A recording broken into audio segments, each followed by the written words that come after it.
ନାଥ ମୁଁ ରମେଶ ଚନ୍ଦ୍ର ନାୟକ ଜ୍ୟୋତିର୍ବିଦ୍ୟ ଆପଣମାନଙ୍କୁ ଶନି ମହାଗ୍ରହ ସମ୍ବନ୍ଧରେ ପ୍ରଥମ ଅଧ୍ୟାୟ, ଦ୍ୱିତୀୟ ଅଧ୍ୟାୟ, ତୃତୀୟ ଅଧ୍ୟାୟ, ଚତୁର୍ଥ ଅଧ୍ୟାୟ, ପଞ୍ଚମ ଅଧ୍ୟାୟ ଏବଂ ଷଷ୍ଠ ଅଧ୍ୟାୟ ବିଷୟରେ ପୁଙ୍ଖାନୁପୁଙ୍ଖ ଭାବରେ ଅବଗତ କରାଇଲି।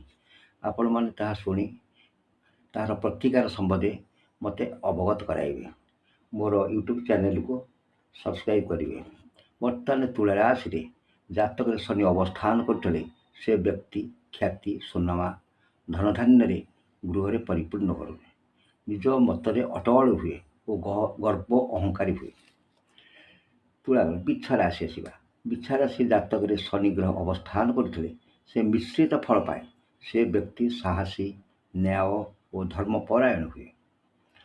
ତାପରେ ଆସନ୍ତୁ ଧନୁ ରାଶିରେ ଜାତକରେ ଶନି ଅବସ୍ଥାନ କରିଥିଲେ ଜାତକରୁ ସତ୍ ଚରିତ୍ର, ଧର୍ମାନୁରାଗୀ, ଶାସ୍ତ୍ର ଚତୁର, ଖ୍ୟାତି ସମ୍ପନ୍ନ ହୁଏ, ଯଶ ଲାଭ କରେ। ମକର ରାଶି ଜାତକରେ ଶନି ଅବସ୍ଥାନ କରିଥିଲେ ସ୍ୱାର୍ଥପର, ସନ୍ଦେହୀ, କ୍ରୋଧୀ, ହିଂସା ପରାୟଣ ହୁଏ। କୁମ୍ଭ ରାଶିରେ ଜାତକରେ ଶନି ଅବସ୍ଥାନ କରୁଥିଲେ ସେ ବ୍ୟକ୍ତି ବିନୟୀ, ଭଦ୍ର,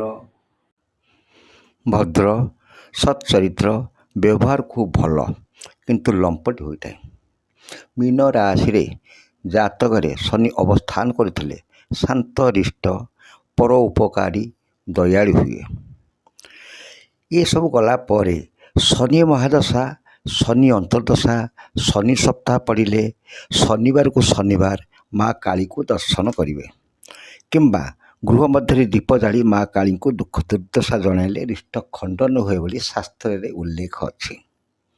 ତେଣୁ ଆପଣମାନଙ୍କୁ ଏ ବିଷୟ କିପରି ଲାଗିଲା ଶନି ମହାଗ୍ରହ ସମ୍ବନ୍ଧରେ ପୁଙ୍ଖାନୁପୁଙ୍ଖରେ ଆପଣ ନିଜେ ଶୁଣନ୍ତୁ, ଅନ୍ୟମାନଙ୍କୁ ଶୁଣାନ୍ତୁ ଏବଂ ଆପଣମାନେ ଏହାର ପ୍ରତିକାର ନିମନ୍ତେ ଯଦି କୌଣସି ଅସୁବିଧା ଥାଏ ତାହାର ପ୍ରତିକାର ଏବଂ ତାହାର ନିମାସ ନିମନ୍ତେ ମୁଁ ଗ୍ରହରିଷ୍ଟ ଖଣ୍ଡନ ଏବଂ ତାହାର କିପରି ଗ୍ରହମାନେ ଶାନ୍ତି ହେବେ ସେଥିପାଇଁ ମଧ୍ୟ ଆପଣ ତାଙ୍କୁ ପ୍ରତିକାର ସମ୍ବନ୍ଧରେ ପୁଙ୍ଖାନୁପୁଙ୍ଖରେ ଜଣାଇବି ଏବଂ ଏହାର ୟୁଟ୍ୟୁବ୍ ଚ୍ୟାନେଲରେ ମୋତେ ଆପଣ ସବସ୍କ୍ରାଇବ୍ କରନ୍ତୁ।